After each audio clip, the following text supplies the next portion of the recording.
മിശിഹാ കർത്താവേ, മാനവരക്ഷകനേ, നരനു വിമോചനമേകിടുവാൻ നരനായി വന്നു പിറന്നവനേ, മിശിഹാ കർത്താവേ.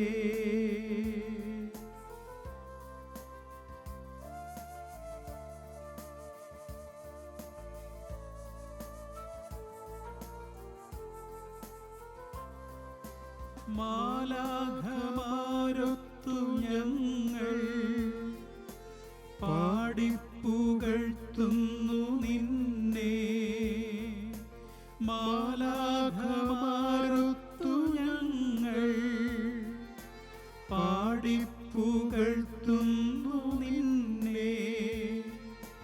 പരിശുദ്ധൻ പരിശുദ്ധൻ കർത്താവേ, നീ പരിശുദ്ധൻ, പരിശുദ്ധൻ പരിശുദ്ധൻ കർത്താവേ, നീ പരിശുദ്ധൻ, മിശിഹാ കർത്താവേ.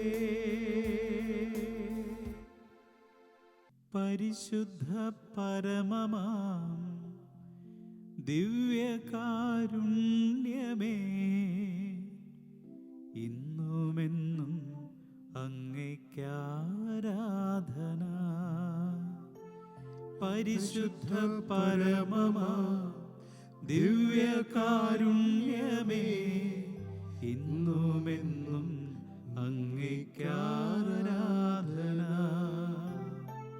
പരിശുദ്ധ പരമമാം ദിവ്യകാരുണ്യമേ, ഇന്നുമെന്നും അങ്ങേയ്ക്കാരാധന. ദിവ്യകാരുണ്യ നാഥന്റെ സന്നിധിയിലാണ് നമ്മളിരിക്കുന്നത്. മറിയം ഈശോയുടെ കാൽച്ചുവട്ടിലിരുന്ന് വചനം ധ്യാനിച്ചതുപോലെ ഈശോയുടെ സാന്നിധ്യത്തിൻ്റെ കുടക്കീഴിലിരുന്ന് നമുക്ക് ദൈവവചനം ധ്യാനിക്കാം. സങ്കടങ്ങളുടെ കാലമാണിത്. അത് വ്യക്തിജീവിതത്തിൽ സങ്കടങ്ങൾ പണ്ടേ ഉള്ളതാണ്. നമുക്ക് സങ്കടങ്ങളില്ലാത്ത ആരാണുള്ളത്? കണ്ണീരനുഭവങ്ങളില്ലാത്ത ആരാണുള്ളത്? ഒരല്പം നേരം തിരുസന്നിധിയിൽ മുട്ടിന്മേൽ നിന്നാൽ, മനസ്സറിഞ്ഞു പ്രാർത്ഥിച്ചു തുടങ്ങിയാൽ നമ്മുടെയൊക്കെ കണ്ണു നിറയും. സങ്കടങ്ങളുണ്ട് നമുക്ക്. അതുകൂടാതെ ഈ കാലഘട്ടം നമുക്കായി കരുതി വച്ചിരുന്ന സങ്കടങ്ങളുടെ പെരുമഴയിൽ നമ്മളിങ്ങനെ നനഞ്ഞു നിൽക്കുകയാണ്. ഒരു വൈറസ് ഒപ്പിച്ചു വച്ചിരിക്കുന്ന ദുരിതങ്ങൾ, എണ്ണി എണ്ണി പറയാൻ മാത്രം കഥകളുണ്ട് നമുക്കതൊക്കെ കർത്താവിൻ്റെ സന്നിധിയിലേക്ക് കൊണ്ടുവരാം. അതിനൊക്കെ ഉത്തരമുള്ളവൻ്റെ അടുത്തേക്ക് കൊണ്ടുവരാം. കർത്താവേ, ജീവിതം കൂട്ടിയാൽ കൂടാത്ത വിധം ദുസ്സഹമായിക്കൊണ്ടിരിക്കുകയാണ്. ഞങ്ങൾക്ക് ജീവിതം ബുദ്ധിമുട്ടേറിയതാവുകയാണ്. കർത്താവേ, പരിഹാരം എന്തെന്ന് അറിഞ്ഞുകൂടാത്ത ഒരുപാട് വേദനകളുടെ നടുവിലാണ് ഞങ്ങൾ നിൽക്കുന്നതെന്ന് എളിമയോടെ ഏറ്റുപറഞ്ഞ് കർത്താവിൻ്റെ സന്നിധിയിലേക്ക് നമുക്ക് വരണം. നമ്മൾ ഇന്ന് ധ്യാനിക്കുന്നത് ലൂക്കായുടെ സുവിശേഷം 8-ാം അധ്യായത്തിൻ്റെ 43-ാം വാക്യമാണ്. ലൂക്കായുടെ സുവിശേഷം 8-ാം അധ്യായത്തിൻ്റെ 43-ാം വാക്യം. അവിടെ നമ്മൾ വായിക്കുന്നത്, അപ്പോൾ 12 വർഷമായി രക്തസ്രാവമുണ്ടായിരുന്നവളും ആർക്കും സുഖപ്പെടുത്താൻ കഴിയാതിരുന്നവളുമായ ഒരു സ്ത്രീ. അവളെക്കുറിച്ചുള്ള വിശേഷണം അതാണ്. 12 വർഷമായി രക്തസ്രാവമുള്ളവളും ആർക്കും സുഖപ്പെടുത്താൻ കഴിയാതിരുന്നവളുമായ ഒരു സ്ത്രീ. രംഗം നമുക്കറിയാം അല്ലേ? ജയറോസിൻ്റെ വീട്ടിലേക്ക് മകൾക്ക് വയ്യാതായി എന്ന് ഈശോയുടെ അടുക്കൽ വന്ന് പറഞ്ഞതിൻ്റെ ഫലമായി ഈശോ പോവുകയാണ്. ആ പോകുന്ന വഴിക്കാണ് ഇങ്ങനെ ഒരു കഥാപാത്രം രംഗപ്രവേശം ചെയ്യുന്നത്. രക്തസ്രാവക്കാരി സ്ത്രീ. അവളെക്കുറിച്ചുള്ള വിശേഷണമാണ് 12 വർഷമായി രക്തസ്രാവമുള്ളവളും ആർക്കും സുഖപ്പെടുത്താൻ കഴിയാതിരുന്നവളുമായ ഒരു സ്ത്രീ. ഈ 2 വിശേഷണങ്ങൾ എന്ത് സൂചിപ്പിക്കുന്നറിയാമോ? ഒന്നാമത്തെ വിശേഷണം, കാലമേറെയായി ഒരു സങ്കടം ചങ്കിൽ കൊണ്ട് നടക്കുന്നു. 12 വർഷമായി. 12 വർഷമെന്ന് പറയുമ്പോൾ ഒരു വ്യാഴവട്ടക്കാലം, അതായത് അതിൻ്റെ ദീർഘതയെ സൂചിപ്പിക്കുകയാണ്. കാലമേറെയായി കർത്താവേ ചില നൊമ്പരങ്ങൾ കൊണ്ടു നടക്കാൻ തുടങ്ങിയിട്ട്, അതാണ് അതിൻ്റെ സൂചന. 2, ആർക്കും സുഖപ്പെടുത്താൻ കഴിയാതിരുന്നവളുമായ. അതെന്താ അർത്ഥമെന്ന് വെച്ചാൽ, കർത്താവേ എൻ്റെ സങ്കടങ്ങളുടെ പ്രത്യേകത ഭൂമിയിൽ ആർക്കും അതിന് പരിഹാരം തരാനില്ല. ഭൂമിയിൽ ആർക്കും അതിന് പരിഹാരം തരാനില്ല. മനുഷ്യര് നിസ്സാരരാണെന്ന് ഈ വർഷത്തെ പോലെ ഞങ്ങൾ മനസ്സിലാക്കിയ മറ്റൊരു കാലമുണ്ടോ? ഈ ഭൂമിയിൽ അതിന് പരിഹാരമില്ല. ഭൂമിയിൽ ഒരാൾക്ക് അതിന് പരിഹാരം നിർദ്ദേശിക്കാനില്ല. നീയാണ് എൻ്റെ ആശ്രയം എന്ന ഭാവത്തോടെ കർത്താവിൻ്റെ അടുക്കിലേക്ക് വരികയാണ്. പ്രിയമുള്ള ദൈവജനമേ, ദിവ്യകാരുണ്യത്തിൻ്റെ സന്നിധിയിലിരുന്നു കൊണ്ട് ഈ രക്തസ്രാവക്കാരി സ്ത്രീയെക്കുറിച്ച് സുവിശേഷം എഴുതി വച്ചിരിക്കുന്ന വിശേഷണം ധ്യാനിക്കുമ്പോൾ നമ്മുടെ ജീവിതത്തെ കൂട്ടി വായിക്കാം. കർത്താവേ, കാലമേറെയായി സങ്കടങ്ങൾ കുറേ കൊണ്ടു നടക്കുന്നുണ്ട്. ഇത് കാണുന്ന ഓരോരുത്തരും നിങ്ങളുടെ സങ്കടങ്ങളെ കർത്താവിൻ്റെ മുമ്പിൽ വെക്കാനുള്ള പരിദേവനങ്ങളെ ഓർത്തെടുക്കുക. എന്തുമാത്രം കാര്യങ്ങളാണ്, പ്രത്യേകിച്ച് ഈ വർഷം ഒരുക്കി വെച്ചിരിക്കുന്ന നൊമ്പരങ്ങൾ, തൊഴിലില്ലായ്മയുടെ ബുദ്ധിമുട്ട്, വരുമാന മാർഗങ്ങൾ അടഞ്ഞു പോകുന്നതിൻ്റെ, രോഗഭീതിയുടെ, ഓരോരുത്തരും ഒറ്റപ്പെട്ടു പോകുന്നതിൻ്റെ ഭീതി, പരസ്പരം സഹായിക്കാൻ ആളില്ലാതായി പോകുന്നത്, ദേശം വിട്ട് മാറിപ്പോകേണ്ടത്, ചില ഇടങ്ങളിൽ നിന്ന് അവിടുന്ന് രക്ഷപ്പെട്ടു പോരേണ്ടി വരുന്ന സാഹചര്യങ്ങൾ, പല കാരണങ്ങൾ. കർത്താവെ, കയ്യകലത്തെത്തിയ ജോലിയൊക്കെ കൈമോശം വന്ന് പോകുന്ന സാഹചര്യങ്ങൾ, ഒരുപാട് നൊമ്പരങ്ങൾ പറയാനുണ്ട്. അതുകൂടാതെ നമ്മുടെ വ്യക്തിപരമായ എല്ലാ പ്രാർത്ഥനകളും. ഈ രക്തസ്രാവക്കാരി സ്ത്രീ ഒരുപാട് ആൾക്കൂട്ടത്തിൻ്റെ നടുവിൽ ഒരുപാട് പേര് കർത്താവിനെ തിക്കി ഇങ്ങനെ നമ്മുടെയൊക്കെ പെരുന്നാളിൻ്റെ പ്രദക്ഷിണം പോകുന്നത് പോലെ ഇങ്ങനെ തിക്കി ഞെക്കി കൊണ്ടുപോവാണ്. അതിനിടയ്ക്കാണ് എൻ്റെ ദൈവമേ നീയേ എനിക്ക് ആശ്രയമുള്ളൂ എന്ന ഭാവത്തോടെ ഒരുവൾ വന്നിട്ട് കർത്താവിനെ ഒന്ന് തൊട്ടിട്ട് പോകുന്നത്. കർത്താവിൽ നിന്ന് ശക്തി പുറപ്പെട്ടു, കർത്താവിൽ നിന്ന് ശക്തി പുറപ്പെട്ടു. കർത്താവേ, നീയേ എനിക്ക് ആശ്രയമുള്ളൂ, നീയേ എനിക്ക് ആശ്രയമുള്ളൂ. തുറന്ന് സംസാരിക്കാൻ, എന്നെ കേൾക്കാൻ, എൻ്റെ നൊമ്പരങ്ങൾ മനസ്സിലാക്കാൻ നീയല്ലാതെ മറ്റാരെനിക്കുള്ളൂ. നമുക്ക് എളിമയോടെ ദൈവസന്നിധിയിലിരിക്കാം. ഇത് കേൾക്കുന്ന നേരത്ത് നിങ്ങൾ നിങ്ങളുടെ സ്വീകരണ മുറിയിലോ നിങ്ങളുടെ സ്വകാര്യ ഇടങ്ങളിലോ ഒക്കെ ആണെങ്കിൽ ദിവ്യകാരുണ്യ മുഖത്തേക്ക് ആഗ്രഹത്തോടെ വലിയ ആശ്രയഭാവത്തോടെ നോക്കാം. കർത്താവിൻ്റെ സന്നിധിയിലേക്ക് ശരണപ്പെട്ട് പ്രാർത്ഥിക്കാം. കർത്താവേ, നീയേ എനിക്ക് ആശ്രയമുള്ളൂ. മറ്റാരോട് ഞാനിതൊക്കെ പറയും? കരങ്ങൾ നെഞ്ചോട് ചേർത്ത് പിടിച്ച് ഹൃദയം കൊണ്ട് കർത്താവിനോട് സംസാരിക്കാൻ നമുക്ക്. എൻ്റെ കർത്താവേ, നീയാണ് എൻ്റെ ആശ്രയം, നീയേ എനിക്ക് തുണയുള്ളൂ എന്ന് എളിമയോടെ പ്രാർത്ഥിക്കും.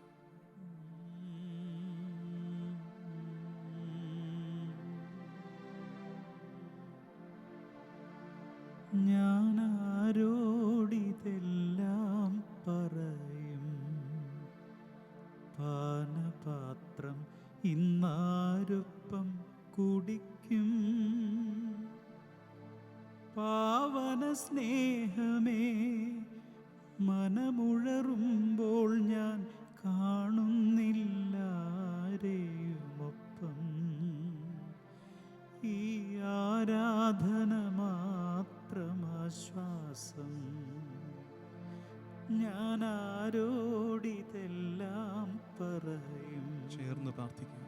പാനപാത്രം ഇന്നാരൊപ്പം കുടിക്കും. പാവന സ്നേഹമേ, മനമുഴറുമ്പോൾ ഞാൻ കാണുന്നില്ലാരെയുമൊപ്പം.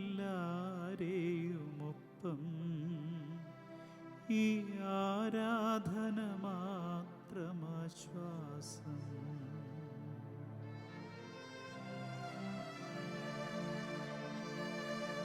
പ്രാർത്ഥനകളും നൊമ്പരങ്ങളുമൊക്കെ ദിവ്യകാരുണ്യ സന്നിധിയിൽ കർത്താവിൻ്റെ തിരുമുമ്പാകെ ഇറക്കി വെച്ച് വലിയ ദൈവാശ്രയ ബോധത്തോടെ കർത്താവിങ്കിലേക്ക് നമ്മളെ തന്നെ ചാരി നിർത്തിക്കൊണ്ട് നമുക്ക് പ്രാർത്ഥിക്കാം. മരണം പോലപമാനം പെയ്ത മണിക്കൂറിൽ പ്രിയരെല്ലാം തള്ളി പറഞ്ഞു എന്നെ, കൊല്ലപ്പെടാനുള്ള കുഞ്ഞാടിനെ പോലെ പരിഹാസമേറ്റങ്ങു നിന്നു പോയി ഞാൻ. ജീവിച്ചിരിപ്പുണ്ടോ എന്നു പോലും ഒന്ന് അന്വേഷിക്കാനായിട്ടാരുമില്ല. പാതാളത്തോളം ഞാൻ താഴുമ്പോഴും നാഥ, അവരെല്ലാം ഉയരാനായി പ്രാർത്ഥിക്കുന്നു. ഈ ആരാധന മാത്രമാശ്വാസം, ഈ ആരാധന മാത്രമാശ്വാസം, ഈ ആരാധന മാത്രമാശ്വാസം. കർത്താവേ, ഞങ്ങൾക്ക് ഈ ആരാധന മാത്രമാണ്. ആരാധ്യനായവൻ മാത്രമാണ് ഞങ്ങൾക്ക് ആശ്വാസമെന്ന് ഏറ്റുപറഞ്ഞ് കർത്താവിൻ്റെ സന്നിധിയിലിരിക്കും. നിരാശരാകേണ്ടി വരില്ല. നമ്മൾ കർത്താവിൻ്റെ പക്കൽ വലിയ ആശ്രയബോധത്തോടെ, നീയേ തുണയുള്ളൂ എന്ന ഭാവത്തോടെ വന്ന് ഇരുന്ന് മുട്ടിപ്പായി പ്രാർത്ഥിക്കുന്നവർക്ക് ഉത്തരം കിട്ടാതിരുന്നിട്ടില്ല. ഉത്തരം നിശ്ചയമായും കിട്ടും. മുമ്പൊരിക്കൽ ഞാൻ പറഞ്ഞിട്ടുണ്ട്, ചില സഹനങ്ങൾ ഉണ്ടാകുമ്പോൾ ചിതറിത്തെറിച്ച് ഓടിപ്പോകരുത്. അമ്മയും കുഞ്ഞും തമ്മിലുള്ള ബന്ധമോർക്കണം. അമ്മ കുഞ്ഞിനെ തല്ലുമ്പോഴും കുഞ്ഞ് വീണ്ടും ചെയ്യുന്നത് അമ്മയെ തന്നെ കെട്ടിപ്പിടിക്കുകയാണ്. അമ്മയെ തന്നെ കെട്ടിപ്പിടിക്കുകയാണ്. അതാണ് ഏറ്റവും കൗതുകമായ കാഴ്ച. അമ്മ കുഞ്ഞിനെ തല്ലുന്നു, കുഞ്ഞു വീണ്ടും അമ്മയെ തന്നെ കെട്ടിപ്പിടിക്കുന്നു. ഈ അമ്മയെ എനിക്ക് വേണ്ടെന്ന് പറഞ്ഞ് അയലത്തെ ചേടുത്തിരടുത്തോട്ട് കുഞ്ഞൊരിക്കലും ഓടിപ്പോകില്ല. ഈ അമ്മ മാത്രം ആശ്രയം എന്ന ഭാവത്തോടെ, അതേ ശൈലിയിൽ കർത്താവേ, നീ മാത്രം എനിക്ക് ആശ്രയം. 46-ാം സങ്കീർത്തനത്തിൻ്റെ 1-ാം വാക്യം അതേറ്റു പറയണം. 46-ാം സങ്കീർത്തനത്തിൻ്റെ 1-ാം വാക്യം, ദൈവമാണ് നമ്മുടെ അഭയവും ശക്തിയും, കഷ്ടതകളിൽ അവിടുന്ന് സുനിശ്ചിതമായ തുണയാണ്. ദൈവമാണ് നമ്മുടെ അഭയവും ശക്തിയും, കഷ്ടതകളിൽ അവിടുന്ന് സുനിശ്ചിതമായ തുണയാണ്. കർത്താവിൻ്റെ അഭയവും ശക്തിയും എന്ന ഭാവത്തോടെ ആരൊക്കെ കർത്താവിൻ്റെ സന്നിധിയിലേക്ക് വന്നിട്ടുണ്ടോ അവരെ ഒന്നും കർത്താവ് കൈവിട്ടിട്ടില്ല. നമ്മൾ രക്തസ്രാവക്കാരി സ്ത്രീയെക്കുറിച്ചാണ് ധ്യാനിച്ചു തുടങ്ങിയത്. മറ്റൊരു സ്ത്രീയെ കാണുന്നുണ്ട് നമ്മൾ. കർത്താവിൻ്റെ പക്കൽ ശരണപ്പെട്ടിട്ട് വാശിയോടെ അനുഗ്രഹം മേടിച്ചു പോയവള്. ആരാണത്? കാനാൻകാരി സ്ത്രീ. അവൾ വന്ന് പറഞ്ഞു, മകൾക്ക് സുഖമില്ല, അനുഗ്രഹം വേണം, സൗഖ്യം വേണം. കർത്താവ് പറഞ്ഞു, മക്കളുടെ അപ്പം എടുത്ത് നായ്ക്കൾ കൊടുക്കുന്നത് ഉചിതമല്ലല്ലോ. തട്ടിയൊന്ന് മാറ്റി നിർത്താൻ നോക്കി. അവൾ മാറുവോ? അവൾ വീണ്ടും മുറുക്ക പിടിച്ചു, സമ്മതിച്ചു. നായയാണ്, മേശയിൽ നിന്ന് വീഴുന്നതിൻ്റെ അവകാശമുണ്ടല്ലോ, തായോ. കർത്താവ് പറഞ്ഞു, നിന്റെ വിശ്വാസം വലുതാണ്, നീ ആഗ്രഹിച്ചതുപോലെ നടക്കും. കർത്താവേ, നീ എനിക്ക് ആശ്രയമെന്ന ഭാവത്തോടെ, നീ മാത്രം അഭയമെന്ന ഭാവത്തോടെ അവനെ ഇങ്ങനെ മുറുക്കെ കെട്ടിപ്പിടിക്കുന്നവർക്ക്, അവൻ്റെ കുരിശോട് തങ്ങളെ തന്നെ ചേർത്ത് നിർത്തുന്നവർക്ക് ഉത്തരം കിട്ടാതെ പോകില്ല. 31-ാം സങ്കീർത്തനത്തിൻ്റെ 20-ാം വാക്യം നമ്മൾ വായിക്കുന്നത് ഇങ്ങനെയാണ്, അങ്ങ് അവരെ മനുഷ്യരുടെ ഗൂഢാലോചനയിൽ നിന്ന് രക്ഷിക്കാൻ അങ്ങയുടെ സാന്നിധ്യത്തിൻ്റെ മറവിൽ ഒളിപ്പിച്ചു. നിന്ദാവചനങ്ങൾ ഏൽക്കാതെ അങ്ങയുടെ കൂടാരത്തിൽ അവരെ മറച്ചു വെച്ചു. കർത്താവ് നമ്മളെ സഹനത്തിന് വിട്ടുകൊടുക്കാതെ, മറ്റുള്ളവരുടെ ആക്രമണങ്ങൾക്ക്, നിന്ന അപമാനങ്ങൾക്ക് വിട്ടുകൊടുക്കാതെ അവിടുത്തെ സാന്നിധ്യത്തിൻ്റെ മറവിൽ ഒളിപ്പിച്ചു. അതായത് ഇങ്ങനെ നോക്കുമ്പോൾ കർത്താവിൻ്റെ സാന്നിധ്യത്തിൻ്റെ മറവിലേക്ക് മറ്റൊരാൾക്ക് അവരുടെ കൂരമ്പ് നമ്മുടെ മേൽ ഏൽക്കാത്ത രീതിയിൽ നമ്മളെ ഇങ്ങനെ മറച്ചു പിടിക്കുന്ന അനുഭവം. സുന്ദരമായ സങ്കീർത്തനം 27:5 നമ്മൾ വായിക്കുന്നത്, ക്ലേശകാലത്ത് അവിടുന്ന് തൻ്റെ ആലയത്തിൽ എനിക്ക് അഭയം നൽകും, തൻ്റെ കൂടാരത്തിനുള്ളിൽ എന്നെ ഒളിപ്പിക്കും, എന്നെ ഉയർന്ന പാറമേൽ നിർത്തും. ക്ലേശകാലത്ത് കർത്താവ് തൻ്റെ ആലയത്തിൽ എനിക്ക് അഭയം നൽകും, തൻ്റെ കൂടാരത്തിനുള്ളിൽ എന്നെ ഒളിപ്പിക്കും, എന്നെ ഉയർന്ന പാറമേൽ നിർത്തും. ഇത് ഇസ്രായേലിൻ്റെ വിശ്വാസമാണിത്. ക്ലേശകാലത്ത് എൻ്റെ കർത്താവ് എന്നെ വിട്ടുകളയില്ല, കൂടാരത്തിൽ എന്നെ ഒളിപ്പിക്കും. അത് കഴിഞ്ഞിട്ട് ഉയർന്ന പാറമേൽ എന്നെ ഇങ്ങനെ ഉയർത്തി നിർത്തും. ആദ്യം അവൻ ഇങ്ങനെ കുടചൂടി പിടിക്കും, അവൻ്റെ കൂടാരം കൊണ്ട് എന്നെ മറയ്ക്കും, അതിനുശേഷം വീണ്ടും എന്നെ ഉയർത്തും. ഇത് കേൾക്കുന്നവര് വലിയ ആശ്രയത്വത്തോടെ ഈ ദിവ്യകാരുണ്യനാഥന്റെ സന്നിധിയിലിരുന്ന് കണ്ണു നിറഞ്ഞ് പ്രാർത്ഥിക്കുന്നവര് വിശ്വസിക്ക്, ഈ നിസ്സഹായതയുടെ സമയത്ത് കൂടാരം കൊണ്ട് അവൻ എന്നെ മറച്ചു പിടിക്കും. പിന്നീട് അവൻ പാറമേൽ എന്നെ എടുത്ത് ഉയർത്തി വെക്കും. ഇതൊരു സമൂഹത്തിന്റെ, ഇസ്രായേലിന്റെ വിശ്വാസമാണ്, അവരുടെ പ്രാർത്ഥനയാണിത്. നമുക്കും പ്രാർത്ഥിക്കാം വിശ്വാസത്തോടെ. എൻ്റെ കർത്താവ് കൂടാരവിരിപ്പിൽ എന്നെ മറച്ചു പിടിക്കും. അല്പകാലം കഴിഞ്ഞിട്ട്, ഈ കാലം കഴിയും, ഈ അല്പകാലം കഴിഞ്ഞിട്ട് വീണ്ടും എന്നെ അവൻ ഉയർത്തുമെന്ന് വിശ്വാസത്തോടെ കർത്താവിൻ്റെ സന്നിധിയിൽ കരങ്ങൾ കൂപ്പിപ്പിടിക്കുക. നമുക്ക് കരങ്ങൾ കൂപ്പി നമ്മുടെ വിശ്വാസം നമ്മൾ ഏറ്റുപറഞ്ഞ് പ്രാർത്ഥിക്കുകയാണ്. ദിവ്യകാരുണ്യ സവിതേ, കർത്താവേ, ഞങ്ങൾ വിശ്വസിക്കുന്നു, നീ ഞങ്ങളെ വീണ്ടെടുക്കുക തന്നെ ചെയ്യും എന്ന ഭാവത്തോടെ. ആരോഗ്യമുള്ളവര് മുട്ടിന്മേൽ നിന്ന് പ്രാർത്ഥിച്ചാലും കുഴപ്പമില്ല. മുട്ടിന്മേൽ നിന്ന് വലിയ എളിമയോടെ കർത്തൃസന്നിധിയിൽ നമുക്ക് പാടി പ്രാർത്ഥിക്കാം.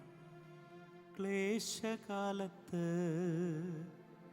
കൂടാരവിരിപ്പിൽ എൻ്റെ പ്രിയൻ എന്നെ മറയ്ക്കും. അല്പകാലം കഴിഞ്ഞ് ഉയർന്നതാം പാറമേൽ എന്നെ അവൻ കയറ്റി നിർത്തും.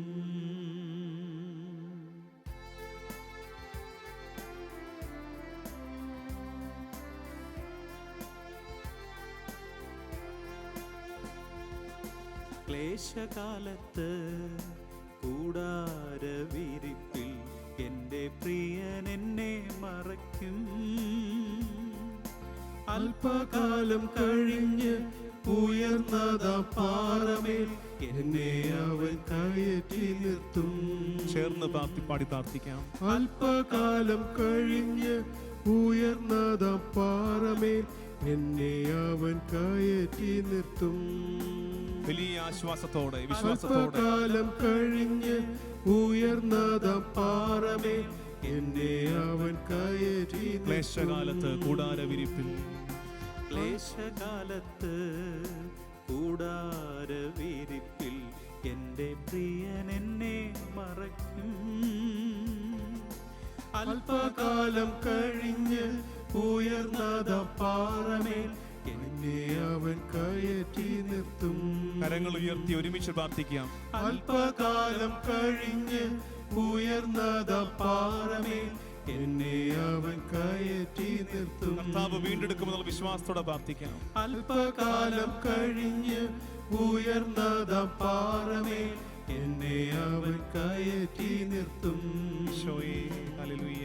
അല്പകാലം ഉയർന്നതാ പാറമേൽ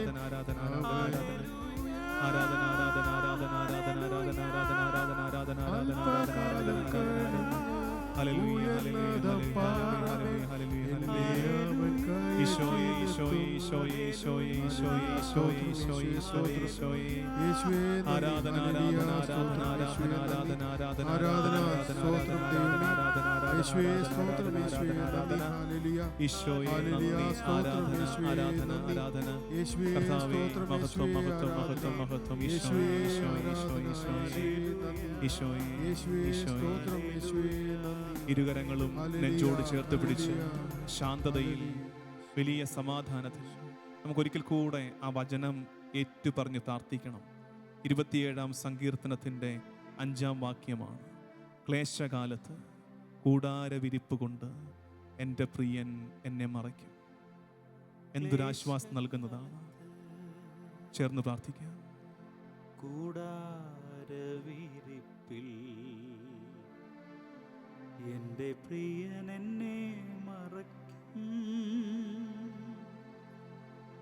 അല്പകാലം കഴിഞ്ഞ് ഉയർന്നതാം പാറമേൽ എന്നെ അവൻ കയറ്റി നിർത്തും. അല്പകാലം കഴിഞ്ഞ് ഉയർന്നതാം പാറമേൽ എന്നെ അവൻ കയറ്റി നിർത്തും. അല്പകാലം കഴിഞ്ഞ് ഉയർന്നതാം പാറമേൽ എന്നെ അവൻ കയറ്റി നിർത്തും. കർത്താവ് കൈവിട്ട് കളയില്ല എന്ന വിശ്വാസത്തോടെ പ്രാർത്ഥിക്കും. കാരണം വിലയുള്ളവരാണ് നമ്മൾ. കർത്താവ് ഏറെ ശ്രേഷ്ഠമായി നമ്മളെ കരുതി നമ്മളെ പൊതിഞ്ഞു പിടിച്ചിട്ടുണ്ട്. സക്കറിയ പ്രവാചകന്റെ പുസ്തകം 2-ാം അധ്യായം 8-ാം വാക്യം, നിങ്ങളെ കവർച്ച ചെയ്ത ജനതകളുടെ അടുത്തേക്ക് അവിടുത്തെ മഹത്വം എന്നെ അയച്ചു. കർത്താവ് നമുക്ക് കോട്ടയാണ്. കർത്താവ് നമ്മുടെ മധ്യത്തിൽ നമുക്ക് മഹത്വമായി കൂടെയുണ്ട്. നിങ്ങളെ സ്പർശിക്കുന്നവൻ അവിടുത്തെ കൃഷ്ണമണിയാണ് സ്പർശിക്കുന്നത്. നിങ്ങളെ സ്പർശിക്കുന്നവൻ അവിടുത്തെ കണ്ണിലെ കൃഷ്ണമണിയെയാണ് സ്പർശിക്കുന്നത്. അപ്പോൾ നമ്മൾ ഓരോരുത്തരും ആരാണ്?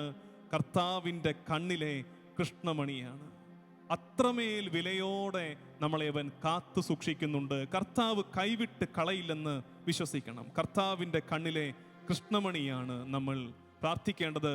സങ്കീർത്തനം 17:8, കർത്താവേ കണ്ണിലെ കൃഷ്ണമണി പോലെ എന്നെ നീ കാത്തുകൊള്ളണമേ. സങ്കീർത്തനം 17:8-ാം വാക്യം, കണ്ണിൻ്റെ കൃഷ്ണമണി പോലെ എന്നെ കാത്തുകൊള്ളണമേ, അങ്ങയുടെ ചിറകിൻ്റെ നിഴലിൽ എന്നെ മറച്ചുകൊള്ളണമേ.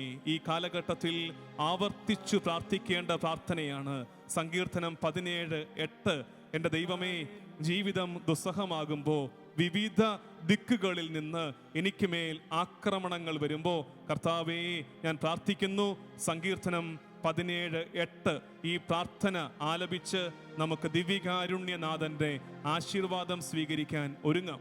കർത്താവേ, ഞങ്ങൾ ശരണപ്പെടുന്നു.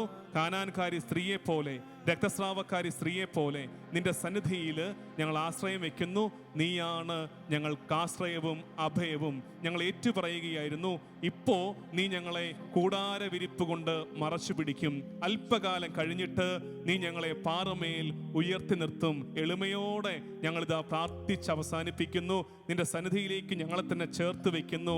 ഞങ്ങൾക്ക് പ്രാർത്ഥിക്കാനുള്ളത്, എന്നുടയോനേ, കണ്ണിലെ കൃഷ്ണമണി പോലെ നീ ഞങ്ങളെ കാത്തുകൊള്ളണമേ. നമുക്ക് പ്രാർത്ഥിക്കാം. എന്നുടയോനേ, നീ എന്നെ കൺമണി പോൽ കാത്തിടണമേ. നിൻ ചിറകാലെ മറച്ചു പരീക്ഷയിൽ നിന്നെന്നെ കാക്കണമേ. ഒളിവായി നോക്കിടാതെൻ്റെ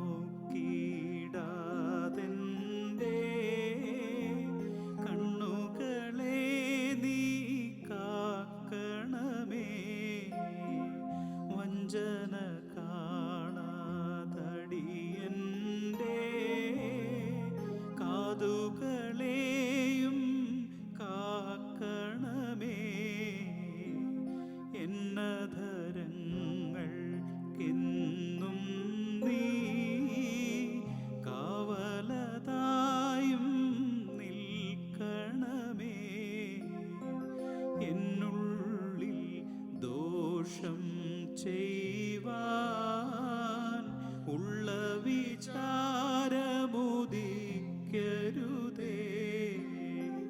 കർത്താവേ, നല്ല വിവേകം വർദ്ധിപ്പിക്കണമെന്നിൽ നീ. സൗരഭ്യത്താൽ നിന്നെ നീ കിംബപ്പെടുത്താനിടവരണേ. എന്നുടയോനേ, നീ എന്നെ കൺമണി പോൽ കാത്തിടണമേ. എന്നുടയോനേ, നീ എന്നെ കൺമണി പോൽ കാത്തിടണമേ. ഹല്ലേലൂയ, സ്തോത്രം. Hallelujah, hallelujah. ആരാധനാ ദൈവമേ, സ്തോത്രം. ഹല്ലേലൂയ. യേശുവേ സ്തോത്രം. യേശുവേ നന്ദി. Hallelujah, hallelujah. സ്തോത്രം യേശുവേ, സ്തോത്രം യേശുവേ നന്ദി. ഹല്ലേലൂയ, സ്തോത്രം യേശുവേ നന്ദി. Hallelujah, hallelujah, hallelujah. സ്തോത്രം യേശുവേ, സ്തോത്രം യേശുവേ നന്ദി. Hallelujah, hallelujah. സ്തോത്രം യേശുവേ, യേശുവേ നന്ദി. ആരാധന യേശുവേ, സ്തോത്രം യേശുവേ നന്ദി. Hallelujah, hallelujah, hallelujah. ദൈവമേ, ആരാധന ദൈവമേ നന്ദി. യേശുവേ സ്തോത്രം. പരിശുദ്ധ പരമ ദിവ്യകാരുണ്യത്തിന് എന്നേരവും ആരാധനയും സ്തുതിയും പുകഴ്ചയും ഉണ്ടായിരിക്കട്ടെ.